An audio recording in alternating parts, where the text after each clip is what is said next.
ఇక అరెస్ట్ చేస్తారా? నేడు ఈడీ ముందుకు మాజీ మంత్రి కేటీఆర్. ఫార్ములా ఈ కార్ రేస్ కేసులో విచారణ జోక్యానికి సుప్రీం నిరాకరణతో పార్టీలో గుబులు. న్యాయవాదులతో వస్తానన్నట్లుగా కేటీఆర్ సమాచారం ఇవ్వలేదన్న ఈడీ.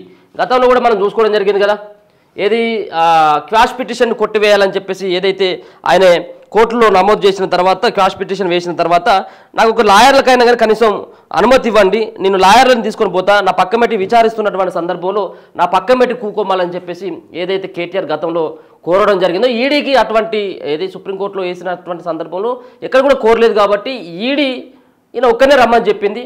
అంతేకాకుండా నాతో పాటు నా లాయర్ కూడా వస్తాడని చెప్పేసి ఈడీకి ఎక్కడ కూడా కేటీఆర్ చెప్పలేదు. కాబట్టి నేరుగా ఆయన ఒక్కడే వెళ్ళేటువంటి అవకాశం కనబడతా ఉంది. ఏం జరగనుంది? ఫార్ములా ఈ కార్ రేస్ కేసులో బీఆర్ఎస్ వర్కింగ్ ప్రెసిడెంట్ మాజీ మంత్రి కేటీఆర్ గురువారం ఎన్ఫోర్స్మెంట్ డైరెక్టరేట్ ఈడీ ముందు విచారణకు హాజరు కానున్నారు.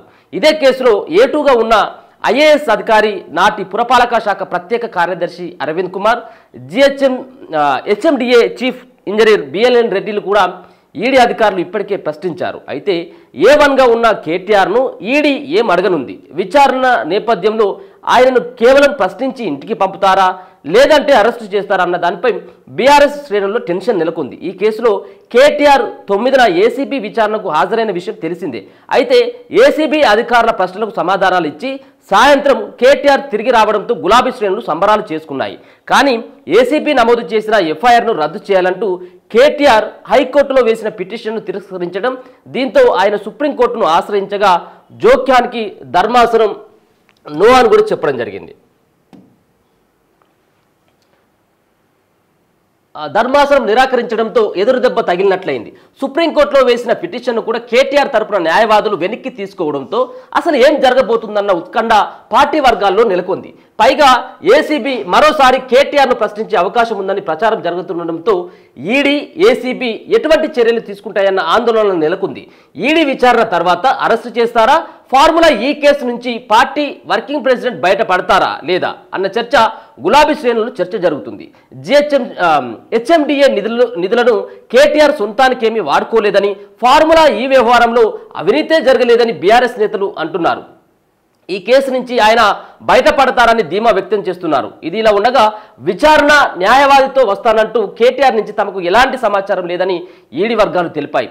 డిస్మిస్ చేయలేదు బీఆర్ఎస్ లీగల్ సెల్. కేటీఆర్ పై ఏసీబీ నమోదు చేసిన ఎఫ్ఐఆర్ పై సుప్రీంకోర్టులో వేసిన క్వాష్ పిటిషన్ను ధర్మాసనం డిస్మిస్ చేయలేదని బీఆర్ఎస్ లీగల్ సెల్ ఇన్ఛార్జి సోమ భరత్ కుమార్ తెలిపారు. న్యాయ నిపుణుల సూచన మేరకు పిటిషన్ను కేటీఆర్ తరపున న్యాయవాది వెనక్కి తీసుకున్నారని బుధవారం ఒక ప్రకటనలో పేర్కొన్నారు. దీనిపై దుష్ప్రచారం తగదన్నారు. హైదరాబాద్ ప్రతిష్టను పెంచేందుకే కేటీఆర్ ఫార్ములా ఈ రేసు నిర్వహించారని, కానీ ఆయనపై రాజకీయ కక్షతో బూటకపు కేసు పెట్టారని ఆరోపించారు. తనకు న్యాయ వ్యవస్థపై నమ్మకం ఉందని, అందుకే విచారణను కేటీఆర్ ఎప్పుడూ వ్యతిరేకించలేదని తెలిపారు. కేసుపై ఈడీకి ఇప్పటికే అవగాహన. ఫార్ములా ఈ కార్ రేసుకు సంబంధించి ఏసీబీ అధికారులు గత నెలలో ఎఫ్ఐఆర్ నమోదు చేసిన తర్వాత ఆ ఎఫ్ఐఆర్ ఆధారంగా ఈడీ అధికారులు enforcement case information report ECIR నమోదు చేశారు. కేటీఆర్ తదితరులపై prevention of money laundering act పిఎంఎల్ఏతో పాటు foreign exchange management act FEMA కింద ఈడీ అధికారులు దర్యాప్తు జరుపుతున్నారు. హెచ్ఎండిఏ జనరల్ ఖాతా నుంచి విదేశీ కంపెనీ అయిన ఫార్ములా ఈ ఆపరేషన్ ఎఫ్ఈఓకు 2 విడతలుగా దాదాపు 46 కోట్లను విదేశీ కరెన్సీ రూపంలో చెల్లించడంపై ఈ దర్యాప్తు జరుగుతుంది. ఈ చెల్లింపులకు సంబంధించిన ఇన్వాయిస్లు ఎఫ్ఈఓ నుంచి అందిన తర్వాత అరవింద్ కుమార్ కేటీఆర్ నుంచి వచ్చిన ఆదేశాల మేరకు తాను ప్రొసీడింగ్ ఆర్డర్ ఇచ్చానని బిఎల్ఎన్ రెడ్డి ఇప్పటికే ఈడీ విచారణలో అంగీకరించినట్టు తెలుస్తుంది. అయితే ఏదైనా విదేశీ కంపెనీకి విదేశీ కరెన్సీలో డబ్బు పంపించాలన్నప్పుడు రిజర్వ్ బ్యాంక్ నుంచి అనుమతి పొందాల్సి ఉంటుంది. కానీ ఇలాంటి అనుమతులేవి పొందకుండా క్యాబినెట్ నుంచి, ఆర్థిక శాఖ నుంచి అనుమతులు లేకుండా నిధుల బదిలీ జరిగిందనే విషయంలో ఎవరెవరి పాత్ర ఎంత అనే కోణంలో ఈడీ అధికారులు ఇప్పటికే ఒక అవగాహనకు వచ్చినట్లు తెలుస్తూ ఉంది. అంతేకాకుండా కేటీఆర్కు సుప్రీంలో చుక్కెదురైంది. ఫార్ములా ఈ కేసులో క్వాష్ పిటిషన్ కొట్టివేయడం జరిగింది. మాజీ మంత్రి బీఆర్ఎస్ వర్కింగ్ ప్రెసిడెంట్ కేటీఆర్కు సుప్రీంకోర్టులో ఎదురుదెబ్బ తగిలింది. ఫార్ములా ఈ కార్ రేస్ కేసులో ఈడీ, ఏసీబీ విచారణకు హాజరు కావాల్సిందేనన్న హైకోర్టు ఆదేశాల విషయంలో తాము జోక్యం చేసుకోలేమని సుప్రీంకోర్టు పేర్కొంది. ఈ కేసులో తనపై నమోదైన ఎఫ్ఐఆర్ను రద్దు చేయాలంటూ కేటీఆర్ చేసిన అభ్యర్థనకు హైకోర్టు నిరాకరించడం, దీంతో ఆయన సుప్రీంకోర్టును ఆశ్రయించడం తెలిసిందే. అయితే ప్రస్తుత దశలో తాము జోక్యం చేసుకోబోమని సుప్రీంకోర్టు న్యాయమూర్తులు justice Bela Trivedi, justice PB వర్లేతో కూడిన ధర్మాసనం బుధవారం స్పష్టం చేసింది. దీంతో కేటీఆర్ తన క్వాష్ పిటిషన్ను ఉపసంహరించుకున్నారు. అంతకుముందు కేటీఆర్ తరపున న్యాయవాదులు వాదనలు వినిపిస్తూ ఈ కేసులో అవినీతి నిరోధక చట్టంలోని సెక్షన్ 13(1)(a) వర్తించదని, కేటీఆర్ ₹1 అయినా తీసుకున్నారంటూ ఎవరూ ఆరోపించలేదని అన్నారు. ఏసీబీ ఎఫ్ఐఆర్లో పేర్కొన్న అంశాల విధానపరమైన లోపాలకు సంబంధించినవని వారు చెప్పారు. ఇది పూర్తిగా రాజకీయంగా కక్ష సాధింపు కేసుగా అభివర్ణించారు. ఫార్ములా ఈ రేసుల ద్వారా రాష్ట్ర గత ఏడాది 700 కోట్లు ఆర్జించినట్లు తెలిపారు. ఈ రేసులను కొనసాగించేందుకు కేటీఆర్ ప్రయత్నించారని చెప్పారు. అయితే విచారణ జరుగుతున్న ఈ దశలో కోర్టు జోక్యం చేసుకోవడం సరికాదని తెలంగాణ ప్రభుత్వం తరపు న్యాయవాది ముకుల్ రోహిత్గి అన్నారు. ఈ అభిప్రాయంతో సుప్రీంకోర్టు కూడా ఏకీభవించింది.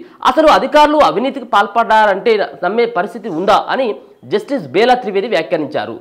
ఏంటిది కీలకమైనటువంటి కామెంట్ కూడా చేసినట్టుగా తెలుస్తూ ఉంది.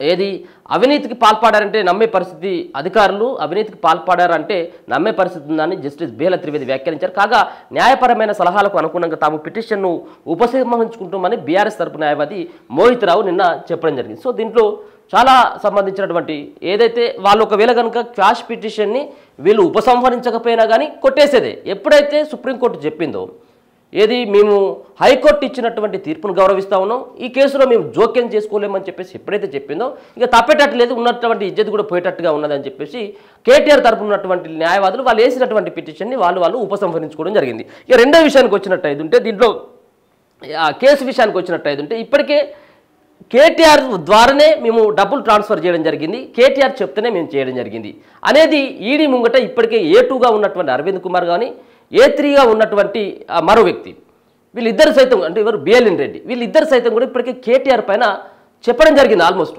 ఏమని మాకు సంబంధం లేదు, అక్కడ ఉన్నటువంటి మంత్రిగా ఉన్నటువంటి కేటీఆర్ మాటలతోటి మేము ఏకీభవించాల్సి వచ్చింది తప్పించి ఆయన చేస్తేనే ఆయన చేయమంటేనే మేము చేసినామని చెప్పేసి వాళ్ళ యొక్క వాంగ్మూలాన్ని కూడా ఇవ్వడం జరిగింది. సో ఇలా మరి జరిగేటువంటి ఈడీ విచారణలో మరి కేటీఆర్ని ఏ రకమైనటువంటి ప్రశ్నలు అడిగేటువంటి అవకాశం ఉంటుంది, ఈడీకి మిగతా సంబంధించినటువంటి అంశాలకు ఏమైనా సంబంధం ఉందా అంటే దీంట్లో కేవలం ఒకటి అంటే విదేశీ కరెన్సీ రూపంలో విదేశీ కంపెనీలకు ఏ విధంగా ఇస్తారు, ఆర్బీఐ అనుమతి లేకుండా 45 కోట్ల రూపాయలను మీరు ఏ విధంగా చెల్లించారు 2 దఫాలుగా అన్నటువంటి దానిపైన ప్రధానమైనటువంటి ప్రశ్నలు ఉండబోతా ఉన్నాయి. ఆర్బీఐ పర్మిషన్స్ ఎందుకు తీసుకోలేదు అన్నటువంటి దానిపైనే ఇలా ఈడీ కేటీఆర్ను విచారించేటువంటి అవకాశం కనబడతా ఉన్నది. ఇంతేకాకుండా క్యాబినెట్ ఆర్థిక శాఖ నుంచి కూడా అనుమతులు కూడా లేకుండా కేవలం మా నాయన మళ్ళీ ముఖ్యమంత్రి అవుతాడు, మళ్ళీ మేము ఏం చేసినా కానీ నడుస్తుంది అన్నటువంటి ఒక కోణంలో మాత్రమే మరి కేటీఆర్ ఆ విధంగా వివరించడని తెలుస్తూ ఉంది. మొన్ననేమో ఏసీబీ విచారణ ఎదుర్కొన్నటువంటి కేటీఆర్కి ఇప్పుడు మళ్ళీ ఈడీ విచారణ ఎదుర్కొంటా ఉన్నది. ఏసీబీ విచారణ చేసి వదిలేయడం జరిగింది. మరి ఈడీ ఏం చేయబోతా ఉన్నది కేటీఆర్ని, ఈడీ కేవలం విచారించి వదిలేస్తుందా లేకపోతే అరెస్ట్ కూడా ఉంటుందా అనేది కూడా మనం చూడాల్సినటువంటి పరిస్థితి. కానీ నాకు తెలిసి కేటీఆర్ ఈరోజు అరెస్ట్ కాకపోవచ్చు మేబీ. రెండో పక్కన సుప్రీంకోర్టులో వీళ్ళు వేసినటువంటి క్వాష్ పిటిషన్ను డిస్మిస్ చేసిన తర్వాత తిరస్కరించిన తర్వాత వీళ్ళు ఉపసంహరించుకున్న తర్వాతే కావచ్చేమో మరొకసారి ఏసీబీ అధికారులు మళ్ళీ ప్రొసీడ్ అయ్యేటువంటి అవకాశం ఉంటుంది. మొన్న ఏసీబీ ముంగటికి హాజరైనటువంటి కేటీఆర్ని రెండో దఫగా నేడు లేకపోతే రేపు ఏసీబీ అధికారులు విచారణకు పిలిచేటువంటి అవకాశం ఉంటుంది. ఈ విచారణ సందర్భంగా కన్ఫామ్గా కేటీఆర్ ఏసీబీ అధికారులే అరెస్టు చేసేటువంటి అవకాశం ఉంటుంది. ఈడీ మొదటిసారిగా పిలుస్తున్నటువంటి సందర్భంలో కేటీఆర్ను అరెస్టు చేసేటువంటి అవకాశాలు లేకపోవచ్చేమో అనేది నా అభిప్రాయం. సరే చూద్దాం మరి ఏ విధంగా ఉంటుంది, ఆయన చెప్పేటువంటి సమాధానాలు ఏ విధంగా ఉంటుంది, వాళ్ళు అడిగేటువంటి ప్రశ్నలని కేటీఆర్ ఏమైనా దాటవేస్తాడా లేకపోతే సరైనటువంటి సమాధానాలు చెప్తాడా లేదనేది కూడా చూడాలి. మొన్ననేమో ఏసీబీ అధికారుల ముందుకు వెళ్ళినటువంటి కేటీఆర్ నేనే ఏసీబీ అధికారులను ఎదురు ప్రశ్నించడం జరిగింది, ఏసీబీ అధికారులు నేను అడిగేటువంటి ప్రశ్నలకి నీళ్లు నమిలిల్లు అని చెప్పేసి చెప్పడం జరిగింది. వాళ్ళ దగ్గర ఏం సమాధానం లేదు, కక్షపూరితంగా నా మీద కేసు పెట్టిందని చెప్పేసి 80 ప్రశ్నలను అడగడం జరిగింది. పదే అడిగినటువంటి ప్రశ్నలు మళ్ళీ అడిగి నన్ను విసుగు చెందించేటట్టుగా చేసిండు అని చెప్పేసి కేటీఆర్ బయటకు వచ్చి మాట్లాడడం జరిగింది. సో అటువంటి విధానం ఉంటుందా? ఏసీబీ అధికారులు ఈయనను విచారణ పిలిస్తే ఈయన ఏసీబీ అధికారులను నేను ప్రశ్నించిన, నేను వాళ్ళని నేనే క్వశ్చన్స్ అడిగినా అని చెప్పేసి ఇవి మరీ ఏతుల ముచ్చట్లు అవుతాయి కదా. అటువంటి రామారావు ఆ మాటలు మాట్లాడడం జరిగింది. సో ఇప్పుడు ఏమైనా మాట్లాడతాడు, ఈడీ విచారణ ఎదుర్కొన్న తర్వాత ఈడీ అధికారులు కూడా నేను సుక్కలు చూపెట్టినా వాళ్ళ దగ్గర ప్రశ్నలు నేను అడిగేటువంటి ప్రశ్నలకు వాళ్ళ దగ్గరే సమాధానాలు లేవు, నేనే ఈడీ అధికారిని అయిపోయినా వాళ్ళే దొంగలు అయిపోయినని కూడా చెప్పేటువంటి రకం. సో అటువంటి ప్రయత్నం కూడా కేటీఆర్ చేయబోతా ఉన్నాడు. మొత్తానికి అరెస్ట్ చేస్తారన్నటువంటి దానిపైన ఇంకా సందిగ్ధత ఉంది. ఒక పక్కన బీఆర్ఎస్ పార్టీకి సంబంధించినటువంటి నేతలంతా కూడా మళ్ళీ హైదరాబాద్కు చేరుకోవడం జరిగింది. మరి పండుగ అయిపోగానే మళ్ళీ జిల్లాలో ఉన్నటువంటి నాయకులంతా కూడా ఇప్పుడు కేటీఆర్ అరెస్ట్ అవుతారు. చాలామంది అరెస్ట్ అయితే మంచుకోడు కదా, ఆ బీఆర్ఎస్ పార్టీలో ఉన్నటువంటి వాళ్ళు కూడా చాలామందే ఉన్నారు అట్లా. అంతేందుకు వాళ్ళ బావే ఉన్నాడు హరీష్ రావు కూడా. ఇదంతా తలకాయ నొప్పింది. ఒకసారి తీసుకుపోయి బామార్దిని అలా లోపల పారేసేది ఉంటే అయిపోతుంది కదా. వెనకబట్టి ఈయన కూడా చేసింది అనేది కొన్ని ఆరోపణలు వినబడుతున్నాయి. సరే చేసినా లేదని మనకు తెలియదు, కానీ అటువంటి ఆరోపణలు అయితే మనకు వినబడతా ఉన్నాయి. బావే ఆయన కేటీఆర్ యొక్క సీటు ఖాళీ కావాలి, అది దానిపైన మళ్ళీ నేనే ఉండాలి, నేనే పెత్తరం చేయాలి దీనిపైన అన్నటువంటి ఒక ఉద్దేశం కూడా హరీష్ రావు చేస్తూ ఉన్నాడు అనేది కొంత ఆరోపణలు వినబడుతుంది. అది వాస్తవం లేదని నాకు తెలియదు, కానీ మొత్తానికి అయితే అటువంటి ఆరోపణలు కూడా వినబడతా ఉన్నాయి. చాలామంది కేటీఆర్ అరెస్టును చాలామంది కోరుకుంటా ఉన్నారు, తెలంగాణ ప్రజలు కూడా అదే కోరుకుంటా ఉన్నారు. ఒకటి కాదు కుంభకోణాలు, ఈ లంబకోణాలు అని చెప్పేసి చాలా ఉన్నాయి. మామూలు లంబకోణాలు కుంభకోణాలు లేవు, కేవలం 55 కోట్ల రూపాయలు చిన్న కేసే, అది చిన్నది, అది ఆయనకు పెద్ద అదేం కాదు అది. సో దాంట్లో ఇరుక్కపోయిండు. చూద్దాం మరి ఏసీబీ ఈడీ రెండు కూడా విచారణ చేస్తూ ఉన్నాయి. మరి ఎవరు అరెస్ట్ చేస్తారు, ఈరోజు ఏం జరగబోతా ఉంది సుప్రీంకోర్టులో కేటీఆర్కి మరి ఆ విధమైనటువంటి తీర్పు వచ్చిన తర్వాత నేడు ఈడీ ముంగటికి వెళ్తున్నటువంటి సందర్భంలో ఏ విధంగా ఉండబోతుంది. ఈడీ విచారణ ఈరోజు పూర్తి అయితే మరి రేపో ఎల్లుండో ఏసీబీ సైతం మళ్ళీ పిలిచేటువంటి అవకాశం ఉంటుంది.